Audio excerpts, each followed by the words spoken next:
సదాశివసమారంభాం శంకరాచార్యమధ్యమాం అస్మదాచార్యపర్యంతాం వందే గురు పరంపరాం. అన్ని శాస్త్రాలు, అన్ని వేదాలు, అన్ని కర్మలు అన్నీ ఒక ఎత్తు అయితే శ్రీమద్భాగవతం ఒకటి ఒక ఎత్తు. అందుకనే చెప్పారు మహాత్మ్యంలో, పురా బ్రహ్మదేవుడు భాగవతంలో చూసి అందరూ కూడా భాగవతం విని అందరూ కూడా స్వర్గాన్ని పొందేస్తుంటే, అదేమిటయ్యా బ్రహ్మలోక స్వర్గాలు చాలా చాలా విలువైనవి, చాలా గొప్పవి, వాటికంటే కూడా భాగవతం గొప్పదా అని చెప్పి బ్రహ్మగారి సందేహం వచ్చింది. బ్రహ్మగారి సందేహం వచ్చి ఏం చేశాట, ఆయన ఒక తక్కిడి తీసుకున్నాడు. తక్కిళ్ళు అన్ని లోకాలని పెట్టాడు. సత్యలోకం, వైకుంఠలోకం, కైలాసం, అన్ని లోకాలు ఆడు పెట్టి ఒక తక్కిళ్ళలోనేమో భాగవతాన్ని పెట్టాడు. ఇప్పుడు ఈ లోకాలన్నీ బరువా, ఈ భాగవతం బరువా అంటే అన్ని లోకాలను పెట్టినా అవన్నీ తేలిగ్గా ఉన్నాయి, భాగవతం అంటే కింద ఉంది. అంటే భాగవతం చాలా అమూల్యమైంది. అప్పుడు ఏం చేశాడు ఆయన, అయ్యా అయితే ఆ భాగవతం మాకేమంటే అంటే నీకు ఇచ్చేది లేదు పొమ్మన్నాడు. ఈ లోపల దేవతలు వచ్చి ఏం చేశారు, అయ్యా మీరు పని చేయండి, మీరు అమరత్వమేగా కోరుతున్నారు, అమరత్వమే కదా మీకు కావాలి, మా దగ్గర అమరత్వం ప్రశ్నించి సుధ ఉంది, సుధ మీరు తీసుకుని ఈ భాగవ సుధ మాకు ఇవ్వండి అన్నాడు. ఎందుకురా సున్నం మాకు అన్నారు వాళ్ళు.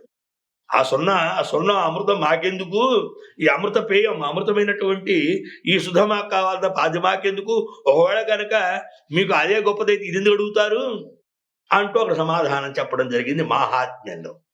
ఇవన్నీ చూసినట్లయితే ఎన్ని రకాలుగా ఎన్ని విధాలుగా చూసినా కూడా అమృతం కంటే గొప్పది, సమస్త దేవతాకాండ కంటే గొప్పది, సర్వవిధమైన జ్ఞానకాండ కంటే గొప్పది, కర్మకాండ కంటే గొప్పది. అన్ని శాస్త్రాల్లో ఏ ఫలం చెప్పబడిందో ఆ ఫలం అంతా కూడా కేవలం భాగవత శ్రవణం వల్ల లభిస్తుంది. కాబట్టి ఈ భాగవతం నిత్యము వినడానికి అత్యంత యోగ్యమైంది అంటూ ఇక్కడ అనుబంధ చతుష్టయం, ప్రేక్షావత్ ప్రపంచంగభూతం అనుబంధ చతుష్టయం ప్రదర్శయతి.